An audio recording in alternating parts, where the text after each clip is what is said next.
Teman-teman, it's me, Mei Lily, anak kimia penderita gangguan jiwa yang suka cosplay. Welcome to Magically Channel.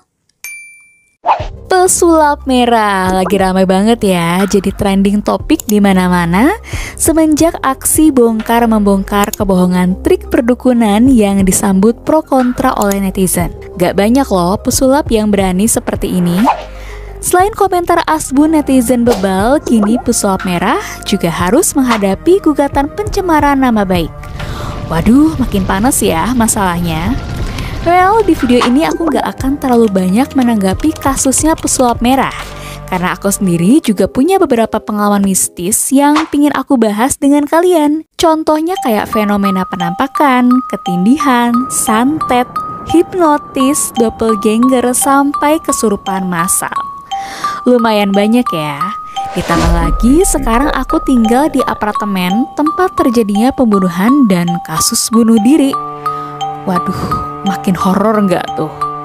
Sebenarnya pengalaman aku ini benar-benar pengalaman mistis atau masalah psikologis? Yuk kita bahas satu persatu. Tapi seperti biasa, sebelum kita lanjut ke pembahasannya, buat kalian yang belum subscribe, please subscribe dan jangan lupa nyalain lonceng notifikasinya supaya kamu nggak ketinggalan kalau aku upload video baru. Nggak perlu lama-lama lagi, mari kita lanjut ke pembahasannya. Yuk! Jadi waktu masih kuliah, aku sama teman aku sering pulang malam buat nyelesain tugas akhir. Gedung tempat kita ngelab ini emang udah tua banget, dan emang udah terkenal suka banyak penampakan gitu. Hari itu kita pulang lebih malam dari biasanya. Kondisi gedung udah sepi, soalnya emang cuma tinggal kita berdua. Karena udah beres, aku keluar dari lab duluan. Selang beberapa menit, temanku kedengaran nyusul dari lab dalam keadaan panik. Dia bilang kalau dia habis diikuti makhluk gaib. Gak cuma ngerasa, tapi dia bener-bener denger langkah orang yang ngikutin dia. Dalam hal ini berarti makhluk gaib ya. Awalnya temen aku juga ngira itu cuma halusinasi aja. Tapi pas dia lagi jalan terus coba berhenti, ternyata ada suara langkah kaki ngikutin dia dari belakang. Dan pas kebalik gak ada siapa-siapa. Pertama kita bahas dulu apa yang sebenarnya temanku alamin. Apa dia betul-betul ketemu dengan sosok hantu?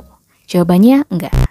Otak manusia itu memang didesain akan lebih peka ketika berada di tempat sepi, gelap, dan bertemperatur rendah. Tujuannya untuk mempertahankan diri dari berbagai serangan. Karena otak kita menganggap tempat seperti itu merupakan tempat berbahaya.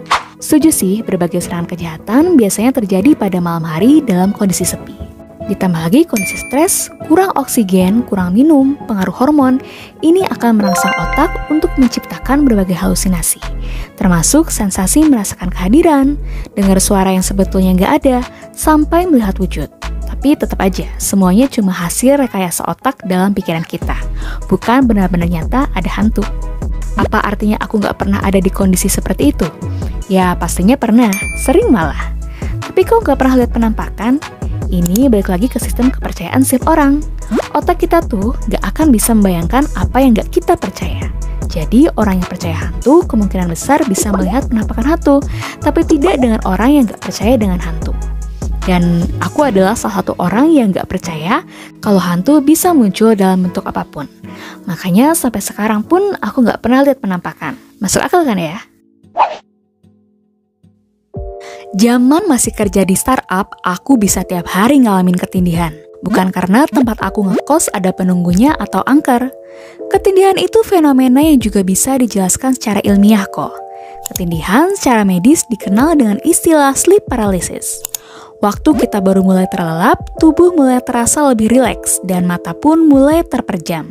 Kemudian seluruh otot tubuh mulai tidak aktif sehingga tidak bisa digerakkan.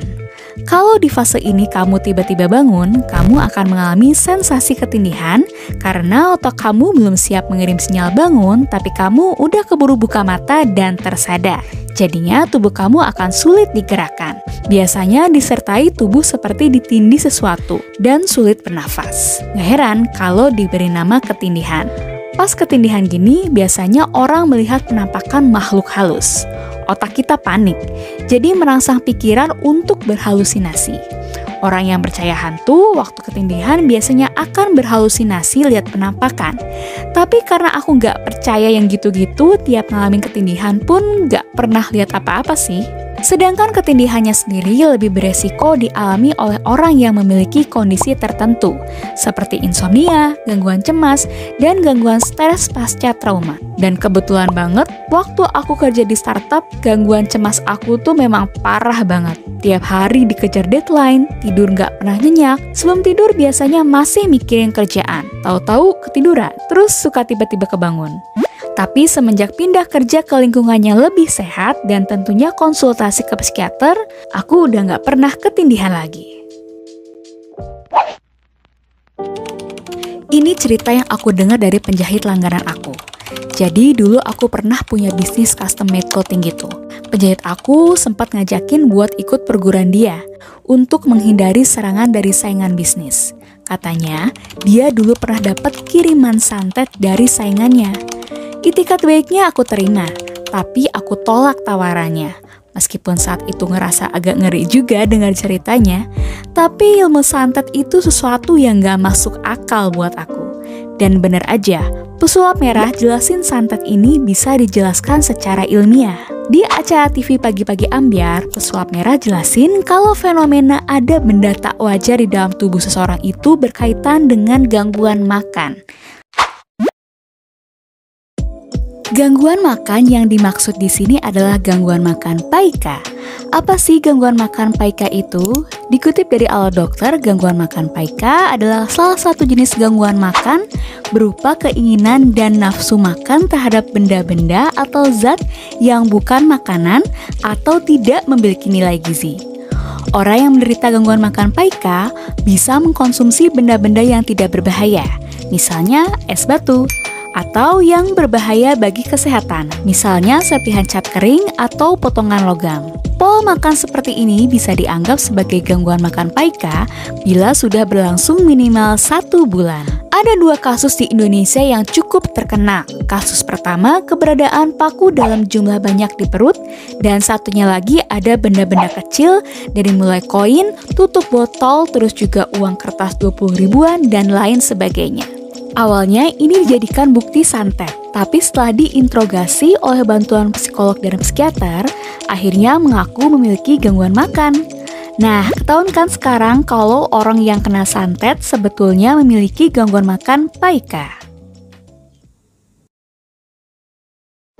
Sampai di sini dulu pembahasan kita kali ini. Kalau kalian suka dengan video ini, please like, comment, and share ke semua sosial media yang kalian punya, supaya teman-teman kalian tahu kalau ada video ini. Terus buat kalian yang belum subscribe, please subscribe dan jangan lupa nyalain lonceng notifikasinya supaya kamu nggak ketinggalan kalau aku upload video baru. Terima kasih sudah menonton video kali ini, and see you!